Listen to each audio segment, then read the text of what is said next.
Just when I thought I was out, they pull me back in. Welcome back to Bizarre Podcast Dogs Must Die. My name is Grant. You can call him Chip. And today we are continuing our journey through JoJo's Bizarre Adventure Golden Wind. And it's time for another three episodes here. But before we start, I've had just a revelation. I was struck like lightning with the image of what if you took all the Facebook political memes and you removed the minions and replaced them with Sex Pistols and did not change the content in any other way. There has to be a couple of those out somewhere that somebody made for a laugh, right?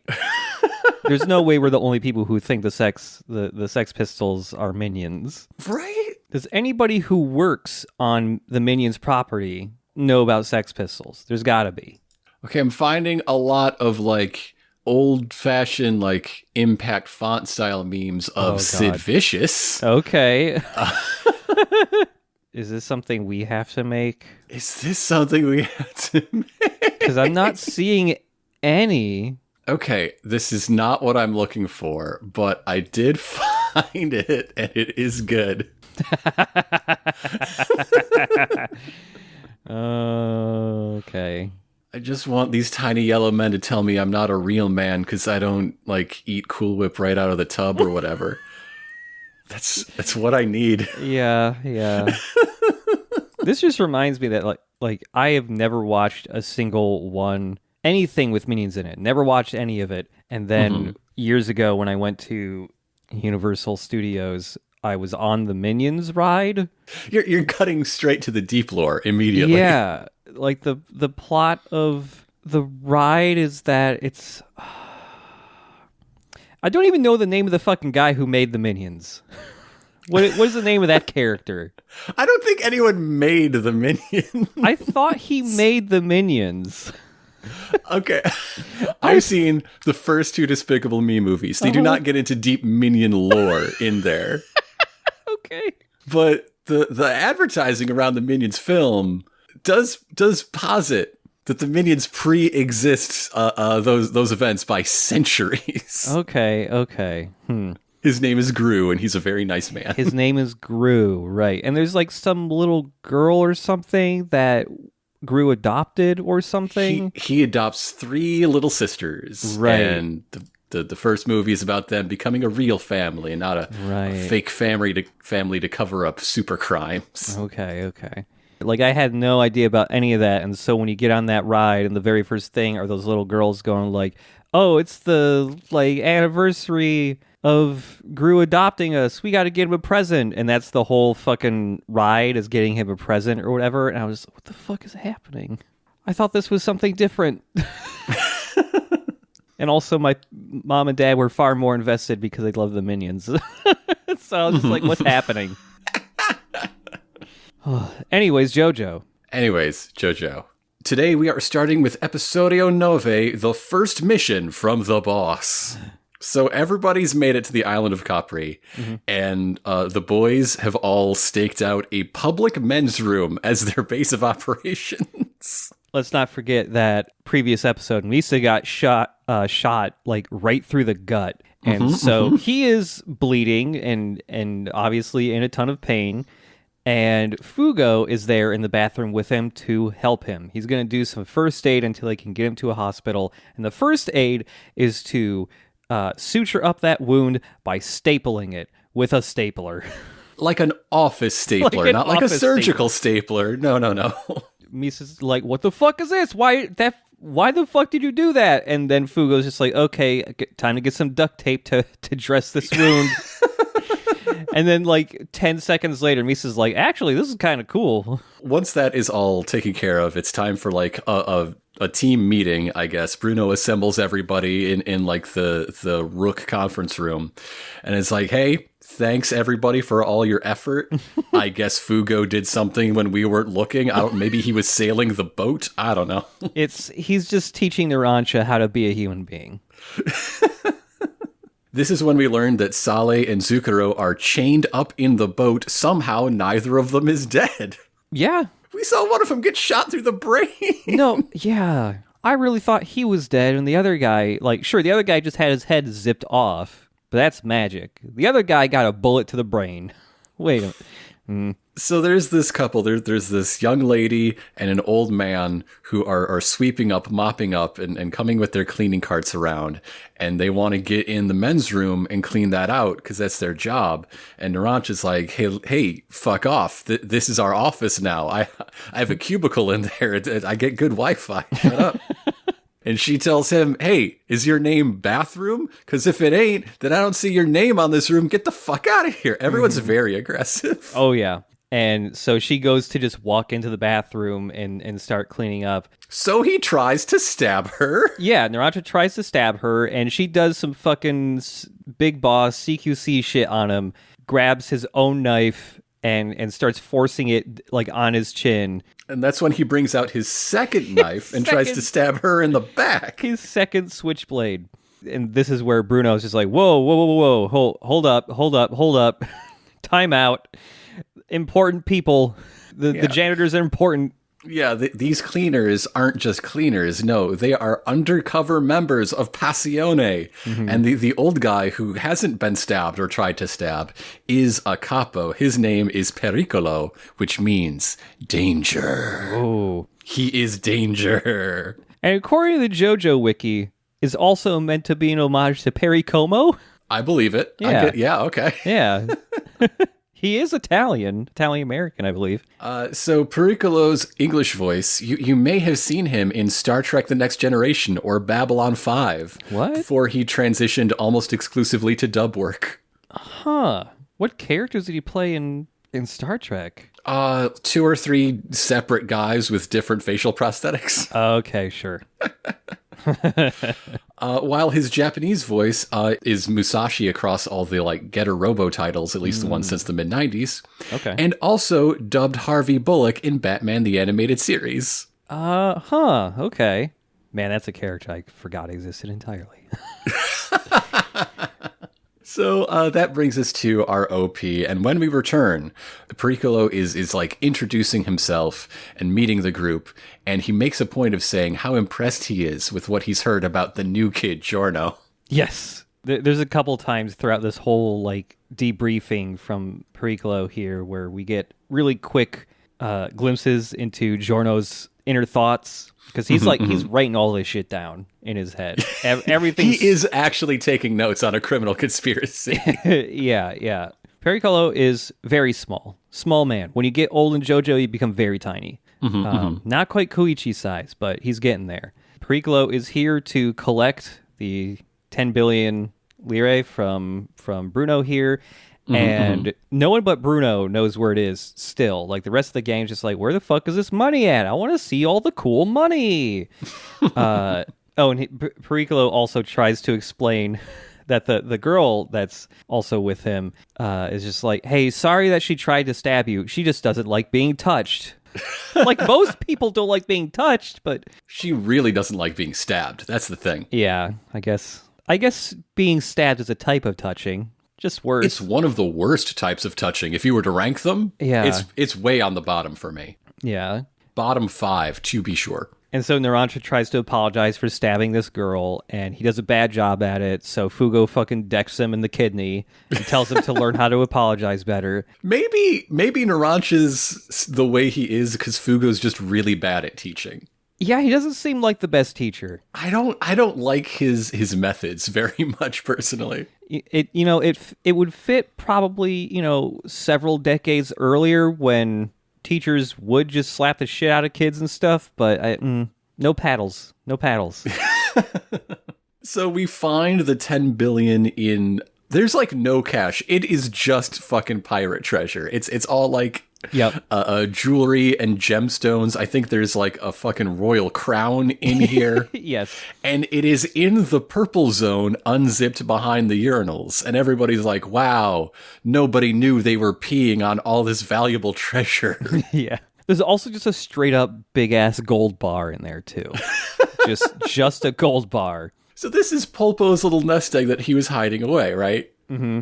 Who is paying off their gambling debts with gold bars? The last old-timey gold prospector. Passed down through the generations of gold prospectors. So yeah, Pericolo has his little jeweler's croup, and he's examining all this stuff, still in the public men's room, on like the sink counter, and he's up there standing on a little step stool to get to it. It's a really out of the way restroom. It's not well known. Yeah. All the like travel bloggers are like, okay, if you go to the island of Capri, the bathroom that is really clean, no lines, you got to go up this hill. It's got a great view too. Yep. So yeah, it's Pericolo verifies all of the treasure is legit and indeed worth the amount it was purported to be. And so, hey, Bruno, you're capo now. Congrats. He says that recovering this proves, quote, tremendous intellect and faith. Or maybe it just proves that he remembers where he put shit. He commands the purple zone. Who else put it there? Yeah. There's also a part here where Pericolo is like, well, since Polpo is dead, I guess you just get to take over all of Polpo's operations and territories. And the boys are so proud. They're all overjoyed for the boss. Yeah. And Pericolo mentions just like, you know, Polpo died very recently and you guys beelined straight to this treasure. Not going to ask questions. It does not matter how you did this. It only matters that you produced results. I mean, hey, and they put all this money that Polpo was hoarding back in the boss's pockets. So, like, yeah, okay, maybe that is, you know, a sign of tremendous faith. Sure, why not? Yeah. And so the turf they're inheriting from Polpo, is all of the extortion, the gambling, the port contraband, and the restaurants. And the restaurants. That's the fun part. One of these things is not like the others, unless eating out is illegal in Italy, and nobody told me. I don't know. Well, you gotta have places that are friendly to the mafia, I guess. I guess restaurants are pretty important to Passione's operation in particular, because every Italian meal we've seen so far has become a super fight. Yeah. Remember racist Wario? Like, this is a thing. It's been from the very beginning. Shooting the pasta through the wine glass, yeah. Racist Cyber Wario was so long ago. I miss him. What was his deal? Why was he cyber in the 20s? I think it's all in the name. I don't think I need to know any more than I know. So the way this is going to work from now on with Capo Bucciarati is that half of the revenue he oversees goes straight up to Passione, and the other half he gets to do with as he likes. Yeah. So now all of his crew are way tighter with him. They just like him better than they like Polpo. Polpo was clearly skimming. I don't think Bruno has a gold bar in a hole somewhere. So yeah, their fortunes are looking up. And there's a part here where Mista is thinking to himself, like, Bruno deserves this. This is a long time waiting. And then he looks over to Giorno and is like, man, everything got way better really fast once Giorno was here. He's our little good luck boy. Yeah, I guess he's just a good luck boy. Nothing deeper to what's happening here. So not only have they inherited, you know, Polpo's territory and income streams, they've also inherited his obligations. Yeah. And so now it is time for the titular first job from the boss. There is one thing that Polpo didn't finish. And it's like the most important job. He didn't even really start it because they are here to take the handoff of this job. They have to escort the boss's daughter, which seems like a pretty good lead to finding the unfindable guy, actually. What luck. Pericolo starts to go into detail with Bruno about the backstory of the boss's daughter here. Meanwhile, the whole time Giorno is just like in it, just thinking to himself like, "Oh yeah, this is how we kill him." He's also the first person to guess that the cleaning lady is the daughter that they're here to escort. Yep. Voguing with a broom. That's what she's doing while all this is going down. And then she goes to the bathroom because she really has to pee, I guess, while they all talk about her past. Yes. So, yeah, they all have to guard her and escort her, with their lives, if necessary. This girl's name is Trish Una. She's 15 years old. And she has never met her father. So maybe not a great lead to finding the unfindable guy, but whatever, we're going to try. Yeah. And Una is not her father's surname, is her mother's. So that's also a dead end there. There isn't a single person in the entire mafia here who has ever physically seen the boss. But Pericolo starts talking about some of his life events, just in case anyone here wants to murder him. Yes. FYI, here's a little bit. So 2 months ago, this woman died. And she was searching for the boss under the name Solido Naso, which means solid nose. She's looking for a hard-nosed motherfucker, which, of course, is not the real name of the boss, just merely the one of many pseudonyms he has that she knew him under. So when she died, this kind of exposed the existence of boss's daughter that he did not even know about beforehand. So now it's just like, well, shit, got to get her in my custody real quick before anybody can figure out anything about me. Here is my prediction. The boss is definitely Giorno's guardian angel from childhood, right? Like, come on. The stuff that happened with Donatella here, rumors started to spread about that real quick. And so there's a lot of people in the mafia kind of chatting about the fact that maybe the boss had a daughter. And so now there are a lot of other potential traitors in the mafia who, might want to, nab her and figure out the boss's identity so that they can kill him. Who could be up to that? Yeah, but they want to kill the boss so they can sell more drugs. Yeah. They're killing the boss for the bad reasons. We don't like that. Drugs are very bad. So meanwhile, while we're getting all of this exposition dump, Trish is changing in her stall, thinking about how somebody wants her dead as her 6 protectors just stand around and don't pay attention. It's the most secure bathroom in the world. No one knows about it. This bathroom was just now discovered. Can you breathe in the purple zone? Because that's where I would keep her. Oh, yeah, I don't know. Then all you got to do is make sure that nobody kills Bucciarati so she doesn't, starve to death in there forever. Yeah. Bruno has straight up hidden inside the body of another person that was smaller than him with the zipper zone. So you could just stuff Trish in any of these dudes, just zipper zone them. Yeah. Oh, yeah. He could go with her. So then, you can always get in and out, but nobody else can get in. It's the most locked door ever, the zipper zone. Yeah. Zipper zone. Pericolo is just giving them their orders, which is just, hey, this is only going to take a week at most. Tops. Yeah, because the boss is really good at tracking down and absolutely destroying anyone who wants to find out who he is. So, it's not going to be too long. You got to worry about this. Yeah. And Pericolo goes by the way, though, everyone who wants to nab the boss's daughter and kill him, they're almost definitely all stand users, by the way.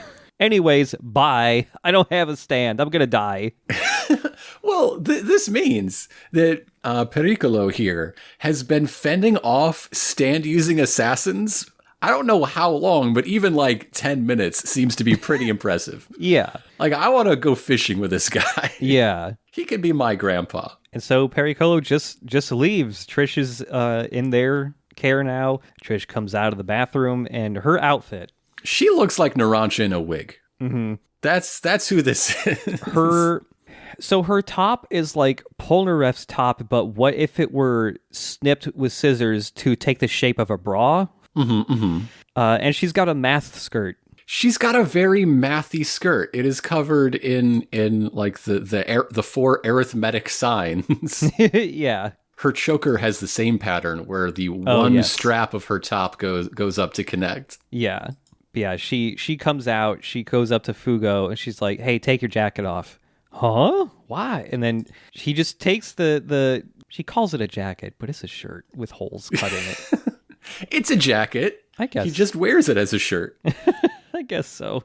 And when he does this, she just stuffs money in his jacket or something and just says, hey, I need you to go buy me a bunch of shit. I really need the latest issue of Vogue. I need nylons. Don't get the shitty ones from the drugstore. She would rather die than drink non-French sparkling water. Yes. It has to be from France. So Trish's English voice was Hinata in Tokyo Revengers and Freddy in Gundam Build Divers Re-Rise. Oh, okay. Yeah, she was a tiny little furry boy recently, while her Japanese voice was Haru in Beastars. Oh, okay. First season of Beastars good, second season not so much. But yeah, when Trish was introduced and being narrated about, I expected one of two characters, either this like poor wayfish thing who's not fit for the dangers of the criminal underworld, or a sort of weird little like sassy escape artist gremlin who's going to be like giving these guys the slip all the time to get out of this gilded cage and go live her own life. She is neither of those things. She is neither of those. Yeah. Absolutely not. Yep. I mean, the very first thing she does in the entire show is CQC grab Narancia. That is true. And almost stab him to death. Instead, she is just really resigned to the situation and is willing to make it work for her by ordering around these 6 new dudes. She's not going to make their job hard on them, but she's going to be as pampered as she can in hiding, damn it. Because you know what? I deserve to be treated well. Yep. And I feel like there should be a mid-episode title card here when there's not. Instead, we just hard cut to a different like vein of action where a squirmy cat is keeping a dude from his ICQ messages. Yeah, this dude has to post, and this cat is keeping him from doing it.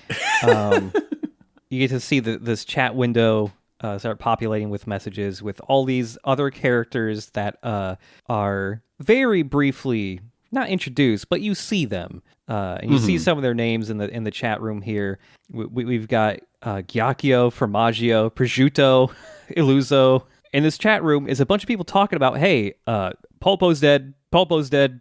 So this dude finds out that Pulpo's dead, but what he doesn't know is, okay, well, who's got Trish then? Because Pulpo was supposed to get Trish and then didn't. So what's up? What's up? And it's all going down in the group chat, basically, while they try to figure out a plan and talk about how capable Pulpo was going to be. And like, really? If Pulpo is so capable, it's only because of his resources and his underlings, because Black Sabbath is a stand that's only good at doing the entrance exam.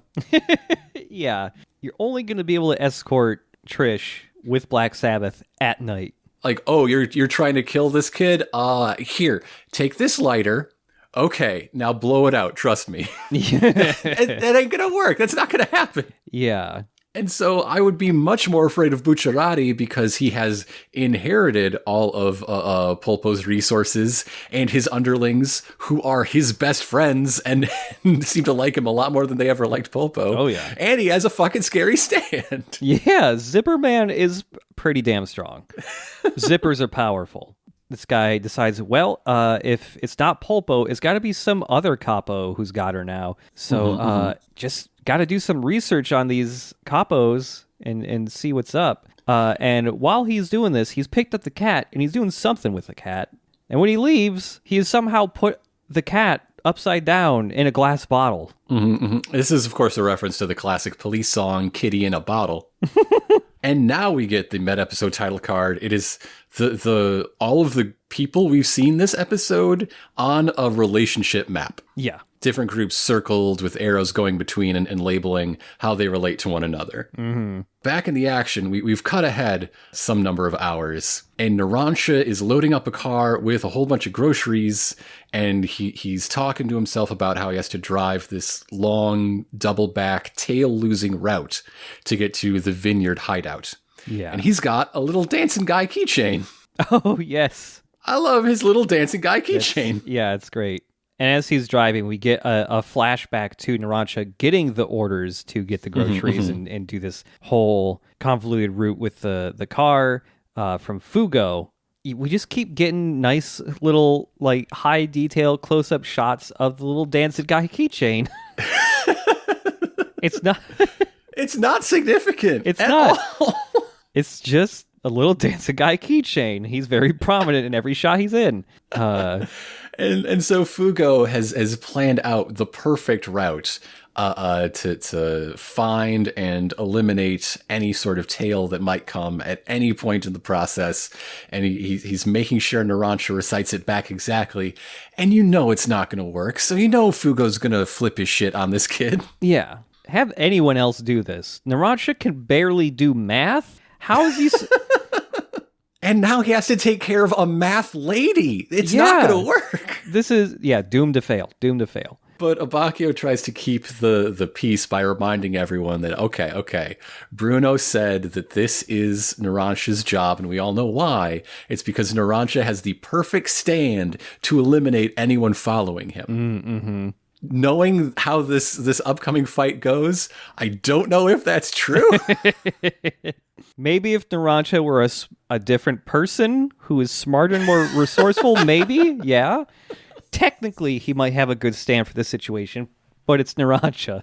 With that flashback finished, we're back in the now, and his gut, Narancia's like instincts are telling him that something is off about this, because he's at the point where he has to ditch one car and pick up the other car. Yes, we got switchover cars, and the second car is talking to him. Yeah, that would tell me that something's up too. And so Narancia is like looking under the car and stuff. He's looking for the source of the voice, and when he stands back up, there's just a dude in the car now. It is the Catman from that group text earlier. He has like pinstripe pants, which are pretty fucking cool. His bare muscly chest is covered by a vest that's attached right at the top, kind of similar to Fugo's jacket, but it's a vest. And a short sleeve jacket that is unzipped wide open, covered in metal studs around the shoulders and chest. That's also pretty cool. Yeah. When I first saw it, like the first shot you see him in full, the studs aren't shaded the way they are in other shots, so it makes it look like just the shoulders of his jacket are covered in mocap balls. You know, what if he is? What if he is? What if he is? There's got to be some type of stand that you could make based around motion capture. That would be pretty cool. I don't know. Moody Blues is sort of Moody Blues is sort of that. Yeah. I'm just imagining that Araki could make a pretty cool looking stand just based around the look of mocap suits. While Moody Blues is a Winamp skin, very different technology. Yeah. Oh man, imagine if you could change the skin on Moody Blues. Just turn him into a Naruto skin. So Narancia has pulled out his switchblade, is immediately obviously getting ready every time. It's his starting action for every situation. Yeah, and he's just waving it around this dude who's in the back seat. And this dude is as cool as cucumber. He does not care about this knife being waved around in front of him. He introduces himself, in fact. His name is Formaggio, which means cheese. This is the cheese man. This is the cheese man. His English voice, speaking of Beastars, he dubbed Legoshi, and he's also Tatsu, the titular way of the house husband. Oh, okay. While his Japanese voice is Kazuma Sato in Konosuba. So there you go. All right. And so this guy is basically straight up telling Narancia, just like, hey, so Pulpo's like dead, and have you ever thought about how they're going to cremate a dude like that? He's so big. They're probably going to have to, like, I don't know, chop up his body into little pieces or something. I feel like cremating Pulpo would be pretty simple if you can just get him back into mattress mode. Oh, yeah, that would be... Yeah, I guess just slide right in. Yeah. Mr. Cheese here just starts laughing about that. And Narancia does not have the poker face that many of his teammates do. Yeah. So Narancia, his only response is just go like, be clearly unnerved and just say, hey, shut up. Shut up. this guy just goes like, hey, you think that's pretty funny too, right? And like kind of tilts his head over like he's talking to someone behind Narancia, and Narancia just goes like, huh? And turns around. There's nobody there. And no. It's just a total fake out, and he falls for it hook, line, and sinker, which is the opening in his defense that Mr. Cheese needs to summon his stand, Little Feet. Little Feet?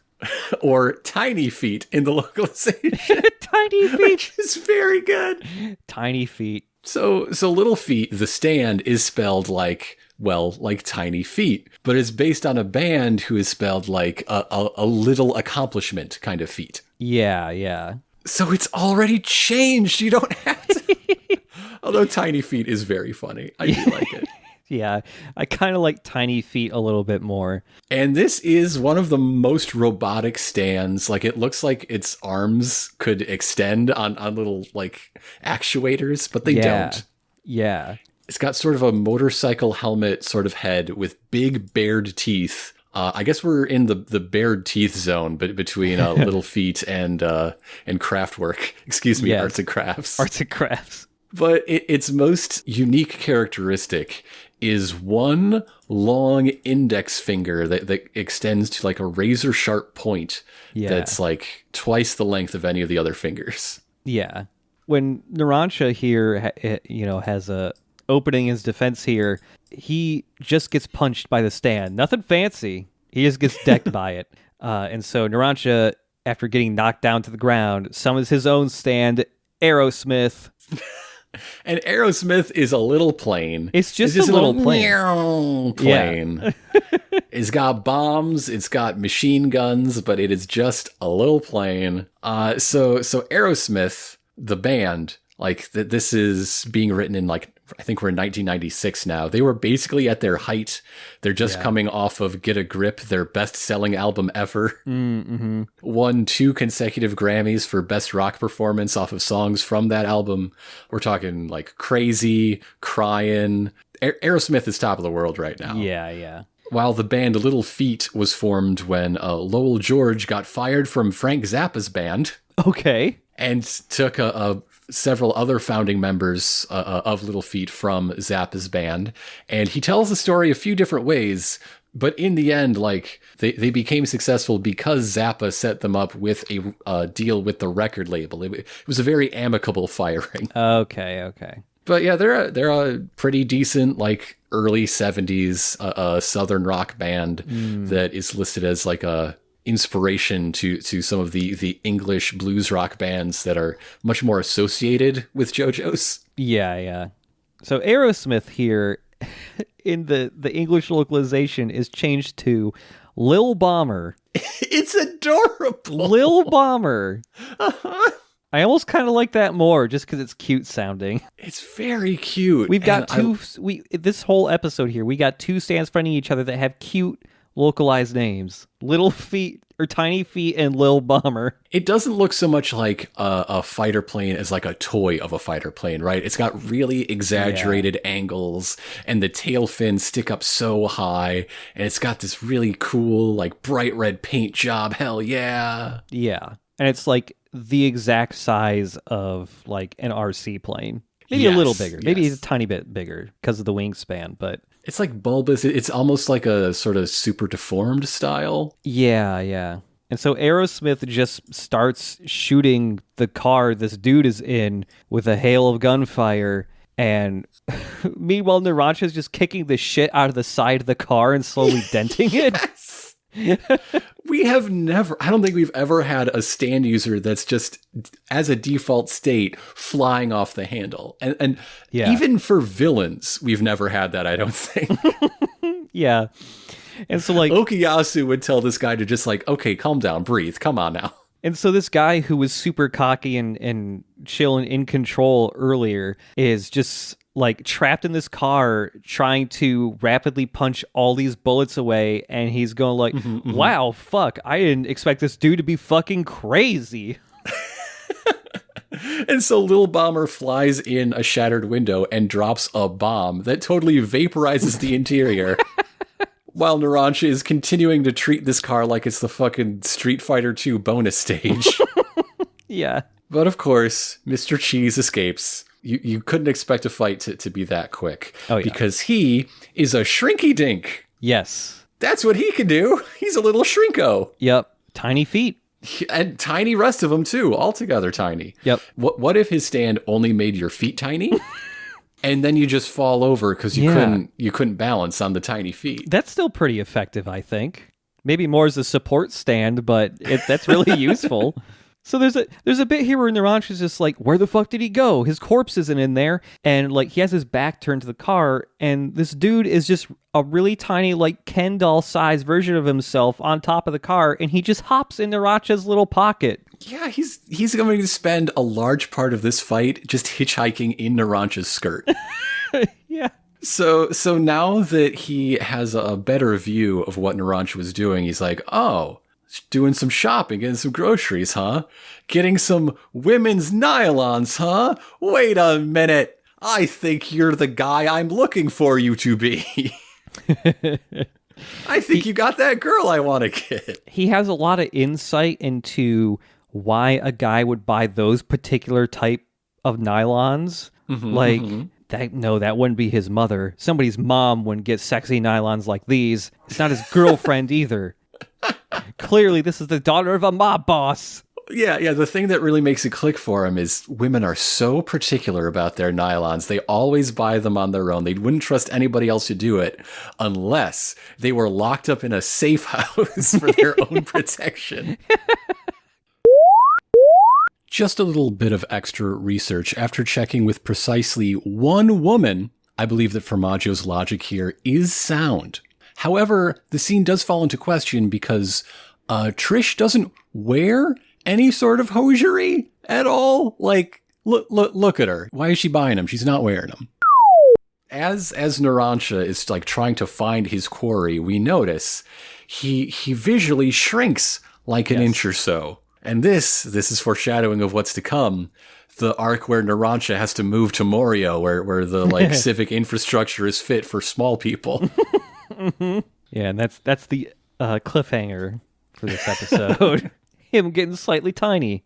The way the wiki lists the manga anime differences for part 5 is so itty bitty nitpicky tiniest details. Oh my God. Like down to like when all the guys are in a lineup, who is standing in front of or next to who. If that changes, that is significant enough to note. Right. But every once in a while, there's one that's just fun on its own still. Like, the brand of stockings Naranja bought for Trish in the anime is listed as calza, which is literally the word for stocking in Italian. In the manga, though, originally, he bought Good Up brand.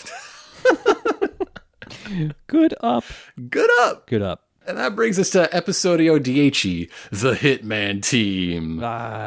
And we start, of course, with a sort of fast-forward recap of the fight so far, such as it is. Mm-hmm. And the first new thing is that the locals are noticing the commotion. People are coming out in the streets like, hey, it sounded like a tiny toy plane dropped a gigantic bomb. What's going on out here? The people of Italy are far more quick to react to explosions than the people of Morio are. Well, it's not raining. It's a totally different situation. Yeah. And so Naranja's like, oh man, I'm not down with collateral damage. I gotta cool it now. Calm down here. So this is the coolest thing about Aerosmith to me. It's so cool. It's so cool. So to summon or dismiss Aerosmith, what Naranja does is he sticks his arms out wide and leans his head forward a little bit to make a runway for either takeoff or landing. And it just appears out of nowhere, either appears or disappears out of nowhere behind his head. So it's like a cross between an airplane stand and a cool basketball trick. Yeah. It's so good. It's really cool. It's like in the OP for this chunk of the show, when everyone in the final part of it is just doing their stand stuff. This is the main thing Naranja does in it. Like, it shoots a couple of bullets, but the main thing is just this really cool, like, arm runway thing, and it looks dope. It's so good. Like, his stand even has landing gear it can retract and deploy. So it's time to collect his stuff, and this is again where we learn just how very simple a boy this boy is. So he puts on his shoe that fell off when he was kicking the hell out of this car, and his shoe's a little too big. And he picks up his switchblade that he dropped, and he's like, "This isn't my switchblade. My switchblade is not this large in my hand. Who's leaving switchblades around here?" Yeah. And every single cut, every different shot, he's a little bit smaller and a little bit smaller. Yeah. And he's not getting that he's getting a little bit smaller to the point that Mr. Cheese in his pocket says, quote, "You're a special kind of stupid." Yeah, it's just Narancia turning into a tiny little baby boy and just not getting it. His switchblade is a sword for him now. Like he gets in this car that's riddled full of bullet holes, has a massive dent in it from him kicking the shit out of it, has clearly been exploded, but he's like, "I can't reach the pedal. The seat is so big. This isn't my car. Where did it go?" So around here is when Formaggio is just like, he is talking to nobody, it seems, but boy, that's not going to stop him. He's ranting and monologuing about everything from under the sun, and he's very dismissive of Formaggio. And there is a sub-dub difference here that I think is worth pointing out, that he has a catchphrase in the subtitles where he's just always saying, "It can't be helped. It can't be helped." Yes. Blah, blah, blah, blah, blah. In the dub script, that is just part of his mood, that he's just very dismissive, kind of above it all, and it gets translated to different phrases nearly every time. Yeah. It can't be helped can show up a lot in anime subs and also dubs, honestly, depending on how they're localizing it. It is just like a phrase that's pretty common in Japan that just almost always gets translated as "it can't be helped." Like once you realize it gets said a lot, you hear it everywhere. But one of the other things he says is he calls Narancia jailbait from inside his pocket. Yes. Yeah. And once again, I am not checking the AO3 tags on that one. I just keep thinking how if Narancia were more observant and smarter, when Formaggio here is just hitching around in his pocket, if he'd noticed that before he shrunk too much, he could have just slapped him really hard in his pocket and the fight would be over. But Narancia has eventually realized that he is indeed in a stand fight. And so he says, quote, "Let the pissing contest begin." Which is an accurate description of more stand fights than I care to admit, actually. Yeah. Yep. Then the OP comes again, and so back at the Vineyard safe house, Trish is just like, "Hey, should I give up on the mineral water or what?" I really need that French water. I'm going to die of thirst. And Fugo is scared for his little buddy. Mm-hmm. Yeah. And Misa's just like, "My little guys have to eat. My gun is hungry." My gun needs prosciutto. We haven't met him yet. He's just in the group chat. I don't know which one he is. Yeah. So back in the fight, Narancia's like, "Okay, I gotta tell the guys that I did get a tail and that I'm trying to take care of it, but I gotta fucking tell him." And he sees a storefront that has payphones inside. And so he goes up to the automatic door, and he's too small. He doesn't weigh enough to open it. Yeah. Let's see. I didn't time it out. I don't know what came out first. This in the manga or that one episode of Two Stupid Dogs. I don't know who's cribbing from who here. Oh my God. But I remember that episode. I haven't thought about Two Stupid Dogs in 15 years. So he does figure out how to trigger the weight detecting mechanism, and it is running and taking a flying leap to just stomp down on it with the maximum amount of force he can manage, which does do it. Yep. And he just cheers by saying, quote, "And that's the way to open a door." Yeah, okay, celebrate small victories. It's important in life. How about a little self-care? Get yourself a bottle of the fancy French water. Why not? Mm-hmm. And then the door closes right on his neck and holds him in place. Yeah. And meanwhile, Formaggio in his pocket is just like, "This guy's dumb as fuck. He needs money to make a phone call." And the money in his pockets is too small, and the phone card in his pocket won't fit in the slot anymore. It's all shrinking with him. Yeah. And so Narancia screams and comes up with his new tactic, which is to summon Aerosmith and just shoot everything. He shoots the door, shatters it. He shoots a payphone, like the little section of the payphone where all the coins are, so he could just pick up a giant coin and slot it in. So this is the first time we get a measurement for Narancia. Every once in a while, a subtitle will come up and just give us his current height in centimeters. And right now, he's 62.5. That's a little bit over 2 feet tall. So Narancia right now is shorter than the average 2-year-old. Yeah, tiny. And so he climbs up onto the like little shelf that contains the box for the like change to the phone book, right? Mm-hmm. He climbs up on there, scrambling up like fucking Woody trying to escape daycare. And just when he's about to call the phone number that he like wrote down on his arm, because the boy's not good with numbers, Little Feet has sliced all of the phone cords. Yeah. Whenever I see this episode, I just think, man, this looks like it'd be a fun video game level. You know how platformers frequently have the level where you're just tiny? That's this. That's this whole fight. So he's now 58 centimeters. He hasn't shrank that much. He's now just a shade under 23 inches tall. Meaning that these payphone like handsets that are as tall as him, this is the biggest payphone I've ever seen. It's huge. It's like the size of a payphone for like a prop comic or something. So he is still getting smaller, even though scale is not like, you didn't have to put numbers on it. You did this to yourself. You didn't have to do this. Yeah. But he's getting desperate. He's got to find Mr. Cheese, and somehow he finds him in his hiding place and grabs him. Yeah. And is like ready to fucking fee-fi-fo-fum his ass. There is a bit right before he gets grabbed where, you know, Formaggio is just sticking halfway out of Narancia's pocket. And this is when Aerosmith slowly hovers by. And because Formaggio is so tiny now, Aerosmith is like the scale of a real plane now. And the sounds of his propellers are way louder and deeper, like it's a warplane. I love it. So Narancia has a tiny Mr. Cheese in his hand, and then he's like, oh man, I gotta think fast. I gotta get out of here. And he disappears in a puff of smoke. And all that is left is a ballpoint pen that is stabbed through Narancia's hand and returned back to regular size. So it's like he got stabbed with a spear.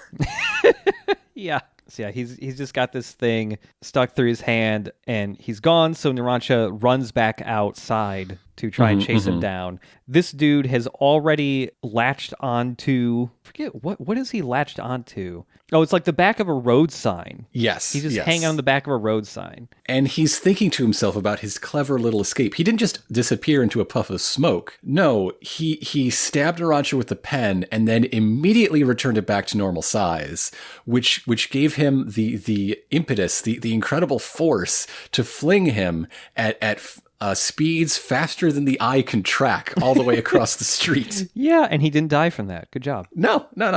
Meanwhile, Narancia is now 53 centimeters, or about 21 inches, showing that everything in Italy is just made for giants. Yeah, it's the opposite of Morio. And this guy's trying to figure out how Narancia was able to figure out he was in his pocket. He's just like, was I just wiggling around too much? And as he thinks this, Aerosmith is right behind him. Was it because I can't shut up? I don't know. I don't know. It can't be helped. So Aerosmith shows up and takes a strafing run, hits him in the ankle. These boys love to shoot ankles. And just like, turns the sign to Swiss cheese. Yeah. This whole bit here, when he's getting chased by Aerosmith, looks really good. Aerosmith looks really good. Aerosmith is the first stand to be exclusively a 3D model. Yeah. It's just cool. Yeah. It looks otherworldly, and it's like a weird painted object hanging in the sky. Yeah. Kind of how I imagine a stand would feel in reality. I feel emboldened in the statement I made back when we met Harvest. Oh, yes. Stands should maybe be 3D models. I mean, especially if they were the quality of the OPs, but even if they were the same as just like Little Bomber here. Yeah, that would look great. Again, I'm sure it also helps that Little Bomber has very few moving parts. It has. It's just a model that just hovers around. Yeah. And so, yeah, the Formaggio is shot in the ankle and has run and hidden himself away again. And this time he's hanging from a sewer grate. Well, there is a midpoint in between because he is hiding underneath the tire of a car, and he's afraid the heat is gonna bear down on him there. So Little Feet, with its big pokey finger, cuts an X in the tire and propels him away with a big jet of air in what I like to call the Akira special. And that is what brings him to the sewer drain. Yeah. And this is where Formaggio is starting to figure out a little bit that, like, okay, clearly there's something going on with the plane that it can track me really well, even when I'm hiding from it. And yeah, Narancia finds him immediately. He barely has time to register the giant spider looking at him with big red eyes, or the 40 rats also looking at him with their scary red eyes. Mm-hmm. So yeah, he gets spotted, and flak fire starts destroying the storm drain grate that he's hanging from, and so he falls into the water and he's pinned down in there, and then we get a crossfade to a toilet. Because the narrator wants us to meet even more men. Yep. There's so many men. Time to introduce the Hitman team. There's 9 of them. There's 9 of these men. With Formaggio being one of them. Yeah. So 2 years ago, Formaggio is in the middle of a job. He has a car that he shrunk down to the size of like a grain of rice. Yeah. And he very smoothly drops it in like the champagne flute of a member of parliament. Yeah. And then he sits down with a subset of his 9-man team in this restaurant. The only one I want to talk about today is Pesci, whose name means fish, plural fishes even. Yes. And he is a living vegetable man. Yeah. He looks like some sort of rutabaga given life. His head and his neck are one and the same. There's no chin here. It's just, he's disgusting. And yeah, his hair just sprouts out from the middle like it's the top of a fucking pineapple or something. He is hideous. This man is a 3-episode background Muppet. Some things to know about Pesci. He loves milk. Coffee gives him tummy trouble. And the team all call him a big old mama's boy. Yeah. Now, because there are so many, I don't want to just make the whole rest of the episode cast notes like, I don't know, a week ago. So I'm only going to talk about Pesci today. His English voice is Unibo and Daruk the Gorons in Breath of the Wild. Oh, okay. While his Japanese voice is also Kamen Rider Vice, airing now. He's like the current Kamen Rider. And is cast to dub Idris Elba's Knuckles in the Sonic movie sequel. Yeah. Pesci's drinking milk. He's being told by another one of the members of this team that drinking milk is very lame. Don't do that. Yeah, we just sort of get like a vibe of this crew, and mostly they are kind of the opposite of, Bruno's team. They rag on each other and then they bust each other's chops, but they mean it. They are not actually friends. They just, it's the only way they can relate to one another because they do not like each other. Yeah. And now we get a title card for Little Bomber. I kind of want to make that the official name of the show. I like it better than Aerosmith. Yeah, Little Bomber. It's just so cute. It's great. And also like the title card here for Little Bomber, the background behind him is so cool looking. It makes this title card looks like you just drew out a holographic rare from a JoJo trading card game. That's what this looks like, and I want that card. So back in the action, this assassin crew is watching their target and his date, secretary, wife, mistress, who knows, doesn't matter. They leave, and one of these soon to be named assassins is licking his lips, watching the lady's heels as she goes. That'll be a fun episode. Yep.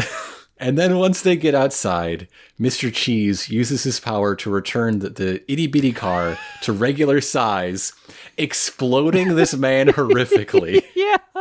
his stomach swells up to massive size before it hard cuts to a full-size car exploding out of him, and just the whole top half of him is just gone, vaporized. There's just a pair of legs. And the woman screams as a car erupts out of this man, and then the car falls on her, crushing her into a bloody paste. God damn. Yeah. It's a lot. Yeah. It's a lot. It's like one of the most brutal like deaths in JoJo is this dude exploding from a car coming out of him. And so the crew gets back to their like clubhouse, I guess. We meet even more of the assassins, the ones that didn't go out to dinner tonight. Yeah. And again, they're all just in a big competition to be the baddest of the baddest asses. And like, they're not a supportive crew. I bet they don't even rehearse choreography together. What's the point of being in the mafia if this is going to be your boys? Yeah, like they're ragging on Formaggio, like, hey, that was a pretty good job to do for your shitty stand that can only do that stupid thing that sucks. There's a guy here, like, we'll get to their names some other time, but like there's a dude here who has black sclera and is wearing a jester hat. A fashionable jester hat. So yeah, all these guys suck, and I can't wait for them to die. Yeah. Two of the guys here are named Gelato and Sorbet. We'll be seeing more of them soon. Inside and out. Yep. So you know the worst part of the Assassin Squad? What's that? The drugs. Yeah. Drugs are bad. You gotta wrap your... If you're going to enjoy Golden Wind, you have to find a way to deal with the dissonance of mafia cool, drug trade bad. Yeah. What do you think the mafia is, though? Yeah, it's going for like this... Giorno's dream is to be like the type of noble criminal that like characters in the Yakuza games are, where it's like... Okay, they're a crime family, but they do good things when they need to be done, and also you never see them do the crimes. It's just a big, quirky family that is extorting people and has, like, protection rackets and stuff, but that's only the lackeys do that. These guys are nice.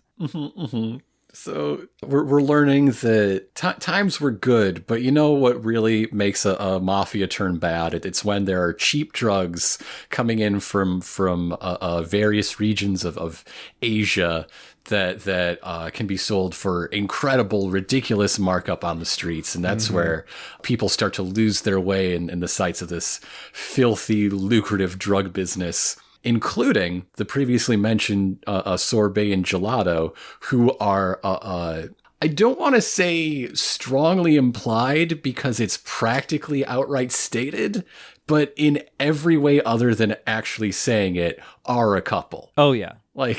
It is, yeah, straight up.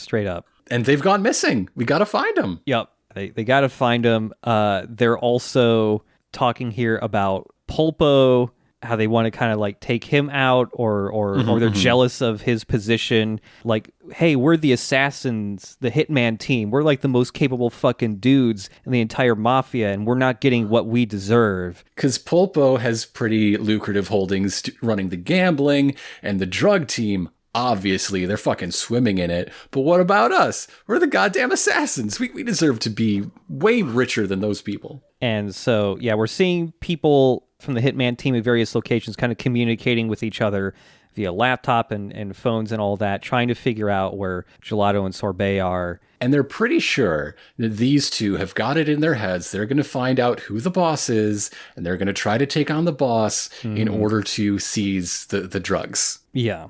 Exactly what we were told that these guys are doing 2 years later in the last episode, but without Trish's involvement. That's the only difference here, really. Yeah. Eventually a phone call comes in from Formaggio, who has found one of the two here. I believe he has found Gelato.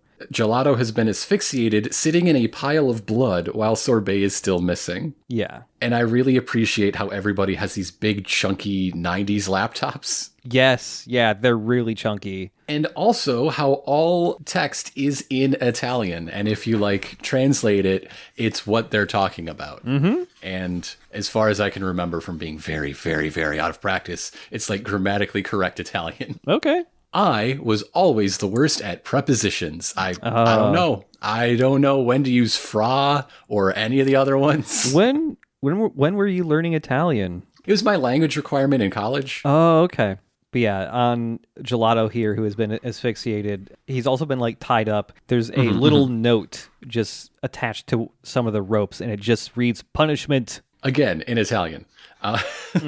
And so while they're like trying to figure out this mystery, a bunch of packages get delivered to their little boys club, their dark room upstairs somewhere. As they open them up, it's a bunch of frames, like shadow box frames. They're like a couple inches deep in this sort of teal color that, is it Pesci recognizes? Yes, Pesci recognizes. Yeah, it's the color that Sorbet always painted his nails. Yeah. And so they take all of these things out of their frames, and it's 36 pieces in total, and when they line them up, it forms like the entire body of... they were anonymously shipped a Body Worlds exhibit. Yep. And built it themselves in their living room. Yep. To make the world's most gruesome dominoes. Once everybody assembles the whole thing, and then they just look at it and realize, oh shit, this is just sorbet in like 3-inch slices, top to bottom. Everyone just freaks the fuck out. Sorbet's face is like frozen in fear. And they reason that the Gelato asphyxiated himself intentionally because he was watching while bound and gagged, and then killed himself by choking on his gag rather than go through the same process. Yeah. Because Sorbet was living through the whole thing. And hey, guess what waits for Giorno if he continues down the golden path to his dream? I just want to do all the crimes, but no drugs.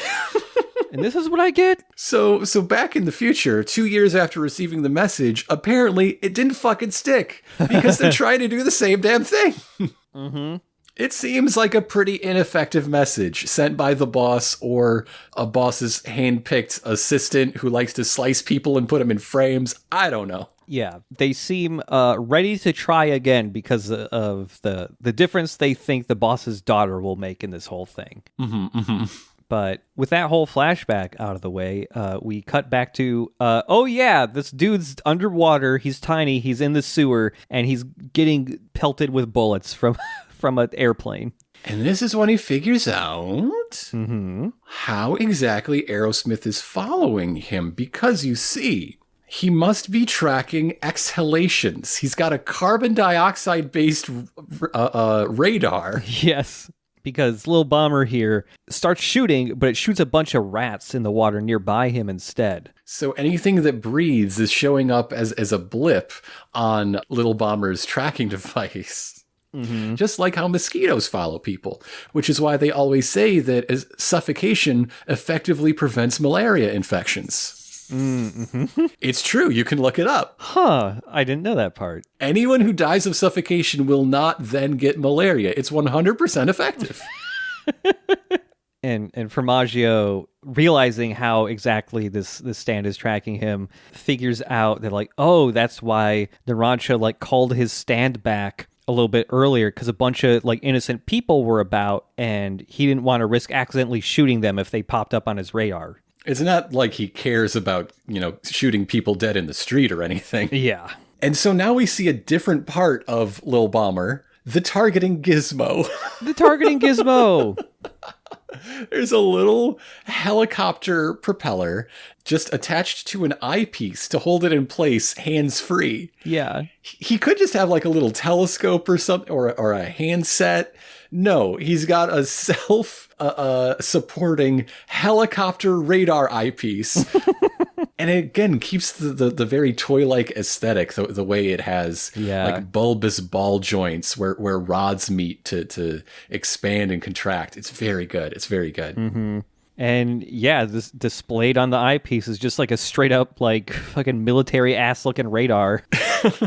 Yeah, Narancia is trying to track this dude down, but there's so many rats about, and he's riding the rats. Yeah, he's disguised himself by being among the rats. You know, he's turned himself into a needle in a needle stack, essentially. Yeah. And from that camouflaged position, Tiny Feet comes up and like slashes on Little Bomber's wing, which causes Narancia's shoulder to erupt in a jet of blood. Mm-hmm. This does not deter Narancia. He just takes a harder look at his radar here, and he notices, hey, all these little blips coming up on my radar that are, you know, these dozens of rats just running around this sewer in one direction. There's a single rat that is giving off... What if there was a stand called One Direction? One Direction. Oh, shit. It causes something to move in one direction, and it can only do that. That's one of the things it's used, but it's really a more vague, like, momentum control stand. Okay, yeah. Yeah. That could work. That could be fun. Yeah, Narancia has noticed that on the radar, there is one rat that is giving off, like, a way bigger blip because it's breathing harder. It's a lot more tired than the other rats. Therefore, that must be a rat that this guy is riding on. The rat's tired of giving this guy a ride. So yeah, Narancia has found a way to peg this guy by tracking the most winded of the rats. And Formaggio saves himself from certain death by embiggening himself so that the even littlest bomber that Little Bomber has become, essentially it doesn't have the caliber to really harm him anymore. Yeah, like he's still riddled with tiny bullets and he's bleeding a lot, but it's not lethal. And this is when Narancia realizes, like, wait, shit, I'm tiny. My bullets are tiny too. No. He's so tiny. He's 13.2 centimeters tall. He's a little 5-inch guy. He's the size of a 1/44th scale crossbone Gundam. He is the smallest gunpla you can get. Aw. And that is the cliffhanger of that episode. How's he going to do this? Maybe this is the one time you got to shoot the mouth. Get the really thin skin at the back of the throat. Yeah. Just get swallowed and blow up his guts. Yeah. If your plane gets small enough, you can just drive right down his throat and bomb his stomach or something. I don't know. Hell yeah. Yeah. Interspace this shit. Yeah, and that, you know what? Even though Narancia didn't know it happens, that's payback for making that guy's stomach explode with a car. Episodio 11, Narancia's Aerosmith. Again, we have a quick recap of the last few exchanges. Formaggio's big again. And now Narancia can live comfortably inside his shoe for the rest of his days. Yay. By the way, I just want to mention that, like, so his shoes, they're purple and the top of them is, like, very flat. They're not really buckles. There's no strap or anything, but there's these buckle-like things on the top of both of his shoes that just look like lime slices or something. or not lime slices, like pineapple rings. So Narancia is like looking for cover, trying to get an advantage because now the game done changed. He's running across the now massive expanse of sidewalk relative to his size to try to get toward this alley for some cover. And there's a cat there, and he shouts, "You're in my way, putty tat," which makes me wonder how popular Tweety Bird was in 1990s Italy. Was Narancia real into Space Jam when he was younger? He would have been about 12 when Space Jam came out. It's slightly too old for Space Jam to be, like, way into it, maybe? But I don't know. Narancia's also very dumb, so... Yeah, but, like, when you think of it in those terms, it's not unusual at all to be quoting Sylvester and Tweety. Yeah, you're right. But he is spotted as he tries to shoo away this cat and get within a bunch of empty brown bottles. Is that how recycling works in Italy? I don't know. And it's time to get stomped on. And there's a very, like, Part 4 reminiscent wipe. There's a foot stomp wipe. Yes. As Mr. Cheese's shoe cuts the scene, but now he is shouting at Narancia, pinned under his foot, like, "Hey, give up the goods. Tell me where the safe house is. Who have you got waiting? Any information would be very appreciated, or I kill you." But Narancia, he ain't no snitch. Yeah. Flashback time. Oh, yeah. By the way, I want to mention that, like, before Narancia gets stepped on, he gets neutralized by Formaggio here because he just pours a can of Sprite all over him. Yes. You live by the Sprite, you die by the Sprite. Yeah. And also, like, Narancia gets rid of that cat that was trying to attack him by just shooting the cat in the forehead with Lil Bomber. It's okay. It's really tiny bullets. It just makes the cat annoyed and he runs away. It's basically like water spritzing at this point. Yeah. Flashback to Narancia's birth. He and I share a sign. Isn't that nice? Oh. And then cut ahead immediately to 10 years later when his mother dies of a bacterial infection of the eye. It's a very fast flashback. We're flashing all over the place. So Narancia and his father are at the grave of his mother, Mela Girga. Do you want to guess what Mela means in English? Mela? I don't know. Melatonin? Like what? Apple. They're apple and orange. Oh, shit. Okay. Apple and orange. I was trying to think. I was thinking, like, it's not going to be food again. There's so much food. Hell yes, it is. So he's very concerned about the future, as any 10-year-old who's just had their mother die would be. And his father meets his questions by just silently turning and walking away. He's got a fucking Iceman for a dad. And that brings the OP. JoJo, full of bad dads. Full of bad dads. Is Narancia going to be adopted by Joseph? Is that the happy ending? God, every part should have just had at least one character that gets adopted by Joseph by the end of it. It's just an ever-growing family. Smokey, unofficially adopted by Joseph. Oh, yeah. Whenever Joseph dies and Smokey shows up at his funeral and delivers a eulogy, he will totally regard him as, like, a father in some way. I mean, he's already done it. He has practiced the eulogy from when they were only friends for a few months. Oh, God, yeah. Would he just pull out that old one, or is it just like, well, I guess I gotta update it? He would have to annotate it for some... guess I have to update this. It's no longer World War II. Cross out all these bits about, like, kind of working with the Nazis for a tiny bit. So Narancia, no longer feeling welcome in his home, has begun running with child hoodlums in the streets. Yep. They're running scams and stealing buns from the bakery. And so, yeah, Narancia is just kind of like living in back alleys. He's given some of this bread that he and his friends have stolen to this older man.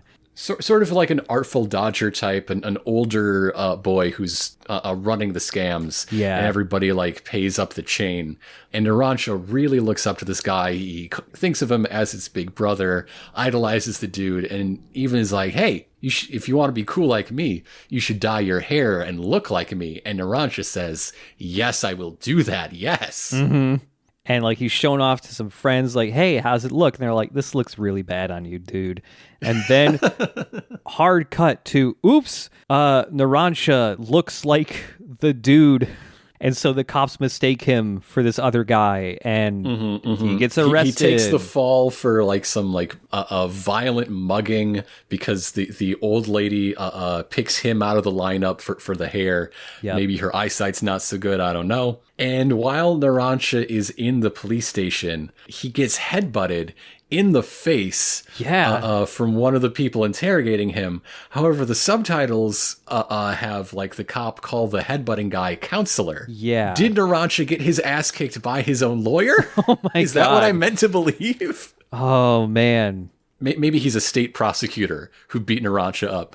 But regardless, it happened. And so after a year in childhood detention, he was released, but he still has that wound from the headbutt because now his eyeball is infected. Mm-hmm.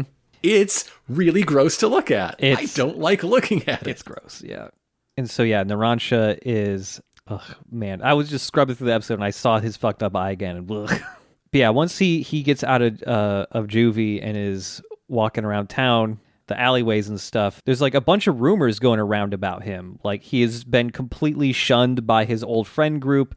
The guy he took a fall for, it's just like, man, look at this freak later. And he's just like completely abandoned. And this is when Narancia like finally accepts it, like, oh, I was just the fall guy. This guy never actually like cared for me. Fake friends, man. Fake Shit friends. Sucks. Yep.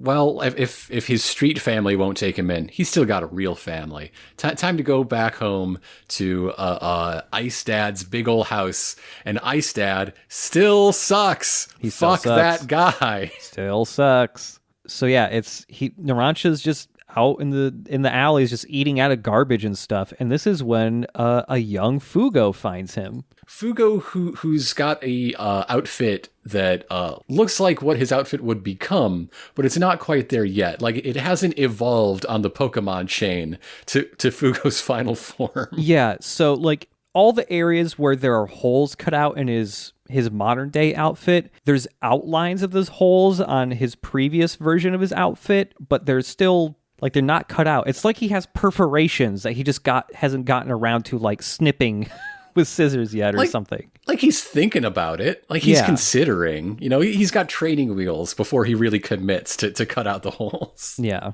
So Fugo finds him, brings him into the restaurant where we originally met the crew, and then just shouts, fucking all caps, quote, "Hey, this kid needs a plate of spaghetti pronto."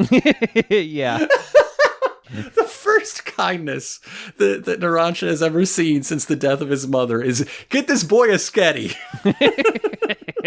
It's the most beautifully rendered, like, piping hot plate of spaghetti. They don't even fix him up a plate of spaghetti. Bruno takes a plate from his own table that like was served to him and is like, "This is your spaghetti now, my son." Yeah. And then after having that healing therapeutic plate of spaghetti, Bruno, like, it gets Narancia into a hospital to help fix his damn eye. And after the surgeries and treatments and all that, Bruno comes into Narancia's room while he's recovering, just says, like, "Hey, if you want to join my gang, like..." Don't. Yeah. See, Bruno is a man of kindness. He's a man of charity. He's a man who will call this boy a shithead to his face. Yep. There's a point where he tells Narancia, "Hey, if you fucking talk to me like that, I'm going to beat you senseless." And so Narancia went back to school. But school is not for him. His family is not for him. Nothing is for him but the embrace of the mafia life, the true honorable criminals that stood by him and gave him the tools he needed to, you know, not die of a bacterial infection when everyone else was, you know, denying him safety. So, like, 6 months after this meeting, he just goes to Pulpo on his own, passes the test, presumably gets stabbed and survives and has his little bomber now. And he gets his little badge and is like, hey, Bucciarati, I didn't listen. I'm on your team now. Yeah. And with that flashback finished, we go back to Narancia being real tiny and stuck under his shoe. And Mr. Cheese still won't shut up.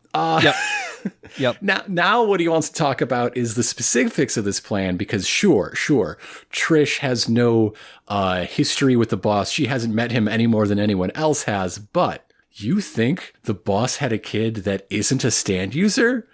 And do you seriously expect me to believe that the boss's kid's stand doesn't relate somehow to the boss's stand and therefore could be used as a clue to figure out his identity? Huh? So now we're going back to, like, the Joestar Vines of very early part 3 to explain what exactly is going on here. Yeah. Formaggio is just going on and on about that stuff. He pulls out a bottle that's got that scary ass spider in it, and he just tilts the bottle over and he's just like, "Hey, I'm just gonna drop this big ass spider on you, try and get the information out of you that way." The way he introduces it is so strange, because he's like, "Hey, you ever heard of them venomous spiders whose bites can kill a man? I don't have one. I have a regular non-venomous spider," but it turns out kind of a misnomer, because all spiders are venomous, and this one has plenty of venom to kill somebody your size. Yeah. It was kind of a roundabout way of saying that, wasn't it? Anyway, have fun. So Little Bomber flies out and tries to, like, shoot this bottle out of his hand or something, but it's just too tiny. It's not working out. Little Feet just, like, grabs it in one hand. Yeah. And now Mr. Cheese is free to talk about exactly how spider venom works. And, like, yeah, dude, I saw The Hobbit. I know. You got to tell me. Everybody knows how spiders work. So Narancia has been thrown into this bottle, and a cork has been stuck in it. So he's just trapped in there with a spider. Doing fist fight times. Yes! It is time to... I love the way Part 5 characters are animated in motion, especially when they're doing, like, fight choreography. Yeah. It's really good. Yeah. like outside of parts 1 and 2, when it was all just sun punching, like this is the most actual like physical stuff JoJo characters have done in a long time. But yeah, the bit where he's fighting this spider looks so dope. He's got like a little glass shard he picked up from that door he shot apart earlier. Yeah, he's been like he's been resourceful lately. Like, so he's stabbing that spider, but the spider's like shooting webs to grab his arms and yank him in, and it's cool. So he is eventually overpowered. He's facing an enemy with 4 times as many eyes and twice as many limbs as he has. It's really not fair in the end. But in the struggle, a slip of paper has fallen out of his pocket, and Mr. Cheese has some teeny tiny delicate tweezers to go grab it and return it to regular size. And wouldn't you know, it's the roadmap that he had his very intricate plan drawn up on. And you can follow that plan all the way back to the origin, and Formaggio now knows exactly where the vineyard safe house is. All is lost. Yeah. And now it's a Little Feet title card. Hey, there's Little Feet. Hey. So yeah, Formaggio here is just taking some time to just laugh about having the map. And this is when Narancia starts to explain how Lil Bomber works, tracks stuff by CO2. And it doesn't just track, CO2 from living beings. It's anything that emits CO2. So like stuff that's on fire, for instance. And Narancia's just like, hey, I shot a car earlier, remember? Yeah. He basically walks us step by step through the logic of his JoJo move. Yeah. So in the end, his target for that strafing run where Aerosmith got grabbed out of the air was not the spider or the bottle or Formaggio. It was to shoot itty bitty bullets through the bigger previous bullet holes that penetrated the gas tank, because he wants to ignite the gas in there and have the car explode, which is exactly what happens. Perfect immolating Formaggio. Absolutely. Yeah. I have never seen anyone be more on fire than this man is. Yeah. Formaggio is mega on fire. Narancia's able to crawl out of that bottle and return to normal size. And get very upset that this means all of his groceries are on fire. Yeah. So Formaggio, of course, is surviving. Yep. And he swears his vengeance while exterminating the flames in a 2-part process. Yes. Step 1, use his stand to slash his own wrist and have a fountain of blood come out like straight up to fall upon him. Yeah. And step 2, shrink down itty bitty so that by relative volume, this blood is really going to coat him and smother the flames properly. Yeah. It's so wild looking. It happens so quickly. Blood is the ultimate utility tool in the JoJo's Bizarre Adventure canon. It can make bubbles to carry your rings to people. It can make blades. It can exterminate fire. What can't blood do? Yeah, blood is the ultimate weapon. It's great. So Narancia has lost him, and now there's a bunch of flame everywhere. So it's going to be harder to track this dude who's really tiny. And so he's just trying to book it. Just really tiny, trying to run over to like this armored truck that's nearby. I guess it's not armored. It's just an older looking truck. It's going to take forever to reach there. And so Narancia just decides, you know what? What if I just drop bombs on everything around here? What if I just keep dropping bombs? What if I blow up every single car in this block? And hey, even if you don't kill him, you've at least taken out every possible escape route, right? Yeah. Hell yeah. Yeah. And so Formaggio returns to normal size. And he's looking rough as shit. Yeah. One side of his face is like all blistered up and his eyes all screwed up and bloodshot. This whole time, the color palette has shifted, so all the flames are purple. And he's got that nasty finger out. Watch out, buddy. Watch out for the nasty touch. Do not get touched again. And we basically have a high noon showdown in the middle of a street that is entirely on fire. Everything is burning. Just the flames are huge and roaring, and again purple as they square up. And Mr. Cheese is like, "Hey, at this range, I'm way faster than you." And Narancia says, "Yeah, bite my ass. Let's go." And And so, yeah, as soon as like one extra whoosh happens, that is the signal, I guess, that it's go time. Formaggio lunges while Aerosmith does sort of like a barrel roll around the angry finger and then just fills Little Feet with lead. And the damage is then transferred onto Formaggio, I think killing him. I'm pretty sure this one's dead. This guy's dead. The last two I thought were dead, but this one I really think is dead. So when Lil Bobber comes out, it doesn't just come out. Narancia punches it at him. Yes. Like it's fist and arm extended, and that outstretched punch is the runway for Lil Bomber to launch off super fast. It's really cool. But yeah, this guy, pretty sure he's super dead. And Narancia is still just real upset that his mission was a failure. He did not get all the supplies they need. Yeah. Ah, nuts. Oh, man. And so Narancia makes it back to the vineyard hideout, and he's actually his wounds have been properly dressed. I'm pretty sure he has not been stapled shut like Misto was. All the regulars, all the old members of the gang are like, well, fuck, this sucks. This hideout's burned. We all got to move on in a hurry to like get a new place. But Giorno is just like, hey guys, let's think about what Narancia accomplished today. Let's look on the sunny side here.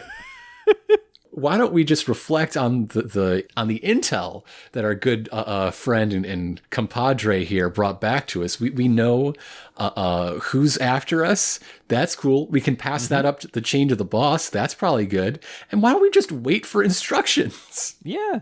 And hey, they do get a message from the boss because they basically immediately. Yeah, that's when Bruno gets his first capo mail on his chunky 90s laptop. Yeah, it's like GameCube purple. Well, he's got style. Yeah. So the message they get here says, very secure, you have to enter a password to even read the email. Go to the ruins of Pompeii. There's a key hidden in the dog mosaic. And so they're pulling out their maps and all that, and yeah. They all just hit the tourist guides. This suddenly becomes a Carmen Sandiego story. I'm sure we'll talk about it more later, but the Cave Canem mosaic is a real thing you can see in the ruins of Pompeii. It's just like a big floor tile mosaic that says "Beware of Dog" with an image of a dog. Yep. When they get that key in the mosaic, the key will be to a vehicle that will get Trish where she's going safely. Narancia guesses, oh, that's a helicopter. That's obviously going to be a helicopter. Yeah. So the way they're going to go forward is Giorno, Fugo, and Abacchio are heading out to Pompeii to get this key, while Bucciarati, Narancia, and Mista are staying in the vineyard with Trish. Yep. And as they all have their assignments, that is the end of the episode and the end of our topics for today. I forgot how much I liked this intro fight with Narancia. I forgot a lot of the aspects of it, and I just really like the spider fight. I like the spider fight a lot. If you were to break this fight into 5-second chunks, it's the best of them, for sure. Oh, yeah. Just trying to punch a spider and then stabbing it with a shard of glass. It's rad. I think my favorite part of that is like seeing the degree to which Narancia will plan ahead, will try to find little advantages, and having them not work. Like, the easy JoJo thing is he has the shard of glass that was unexpected, and that is the key to victory. No, he just survives an extra 2 seconds, and it doesn't actually matter for shit in the long run of anything. Yeah. In a lot of other JoJo fights, him going like, aha, I meant to actually shoot that car earlier, so it would eventually explode, would be the end of the fight. But it wasn't. Yeah. It just made for a cool final showdown where everything's on fire. So the way it presents these two as sort of on par with one another the whole time, with, relative advantage and disadvantage switching all the time, but one of them being very cool and very assured, and the other one just being fucking pissed off the whole time about everything. Also, kind of a switcheroo here with the structure of the stand fight, in that the power set of the villain you learn about very quickly, and it's pretty straightforward for the most part. And the actual mystery and figuring out how the stand works is with the hero's stand instead. That's true. Yeah. Like, half the fight is Formaggio being on the run, just trying to figure out how the hell this plane stand keeps finding him over and over. It's a nice reversal of that formula. For sure. And also, Lil Bomber is just really cool. Little Bomber is very, very good. I'm sad that in these first 3 episodes where Trish is introduced, we don't get to see much of Trish yet, because I like her. Yes. She makes an impression, for sure. And I'm probably talking about more than the skirt slit that goes all the way up to her waistband. But I don't know. Yep. Again, when they say she's 15, I don't believe anyone. Right. Like, it's the same as with all the boys here. None of these muscly men are any younger than, 20 or 21. They're TV 15. They're CW 15. Yes, absolutely. Trish is 26. You can't fool me. Looking at tiny feet, looking at little feet, and apparently its robot face is inspired by a robot character in the comics work of Enki Bilal. Oh, who is a French cartoonist and comic artist who is also part of the Louvre exhibition. Yeah, I forgot about this. But yeah, if you actually just look at the comparisons, they are so similar. Yes. It's straight up just homage. Yeah, that's pretty cool. Tiny feet. That's a game I play with my dog. I just say, tiny paws, over and over again, and I pinch her paws, and she thinks it's fun. Oh. She rolls over on her back and is just like, She loves it. She loves playing tiny paws. Oh, man. Don't listen to anybody who says otherwise. It's her favorite game in the world. I don't have any pets to play tiny paws with. I'm jealous. But yeah, man, these 3 episodes have a lot in them. Like, the whole extra backstory you get about the boss and Trish, and the whole new goal of the team, as well as the backstory of Narancia and introducing his stand and introducing the Hitman team. Yeah. And they get their own fucking flashback as a crew. They get a shared flashback. Yeah, it's a whole lot in these 3 episodes. I forgot how much they packed into this. I thought this was just a fight with Narancia and Formaggio when I rewatched this. Well, hopefully next week's episodes won't be so fucking double stuffed Oreos of an event. We are back next time with episodi 12 e 13, the second mission from the boss. Oh, God. And Man in the Mirror and Purple Haze. Yeah. I'm both hoping and predicting that next week is Fugo's turn to come out of the background. Tell us more about this. The nicest boy with the biggest temper of our Passione heroes. Yeah. And what the heck that stand is that does smoke in the OP. What does the smoke do? Yeah, it's very hard to tell what his stand does just from the OP. It just screams and smoke. I mean, I kind of like the weird mix of stands we have of okay, the 5 guys that Giorno joins, we've seen 4 of their stands, and 2 of them are essentially just gun. Yeah. We have flying gun and we have minion gun, and one of them is just an investigative toolkit, and the other is, I guess, the standiest stand, it can do punching, but it also has one weird structure or reality shifting thing it can do along the way that is potentially much more dangerous than the good punching it does. Yeah. It's a decent variety of different powers. I appreciate that not all of them are just humanoids either. We got the plane. There must be a model kit of Aerosmith, right? Oh. There must be. Yeah, I don't think they've licensed this as much as the band Aerosmith has licensed themselves for Hot Wheels toys and such. Wow, this is surprising to me. Because that would be fun to put together, I bet. Oh, just hit that with some super gloss top coat. Imagine painting all the tiny little tick mark lines. Oh yeah. Man. Yeah, hell yeah. The best looking little figure of Aerosmith comes with the Nendoroid of Narancia. That's the best looking one I can see here. Oh, that's very glossy. Yeah, it looks good. Yeah, he has a shiny little plane. And it even comes with the little radar eyepiece thing. Oh, you gotta have that. I'm surprised, I'm I'm surprised they have the propeller as a propeller and not like a disc implying it's like moving at propeller speeds. Oh, yeah. Oh, it even comes with a tiny little Mr. Cheese. Oh, shit. It does. That's very funny. It does. That's really funny. Wow. I want this a little bit. The tiny Mr. Cheese is what sealed it for me.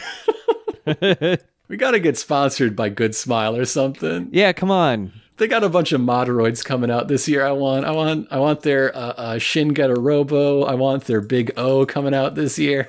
I didn't even know about the Moderoids. What are these? Just tiny robots? It is their line of, mecha models. Oh, man. They seem to go for licenses where there is a big enough audience to sell to, but a small enough lineup of actual, like, mecha in the show that, Bandai or Kotobukiya don't want to snap up the license. Right. The little Patlabor ones look really good. Oh, yes. That's the first one I got from them. I also have the Escaflowne, and it's really good. Oh, man. Well, I guess that's all we got for JoJo. We're just looking at model kits now. Next week, as I said earlier, we're going to be talking about episodes 12 and 13, Second Mission from the Boss and Man in the Mirror and Purple Haze. And then 2 weeks from now, you're going to hear a guest. Yeah. 2 weeks from now, we're going to be a third through Golden Wind. That's messed up. And have somebody to talk about it with us. I cannot believe we're almost a third of the way through Golden Wind already. What the hell? Now, before we go, I should again recommend everybody go check out one of my other shows, Sex Archie, because we are at a point in recording where Riverdale has returned for its 6th season, and they have superpowers now. Here on Bizarre Podcast, we talk about horrible things happening to dogs all the time, especially back in part 3. But on Riverdale, their dog is immortal.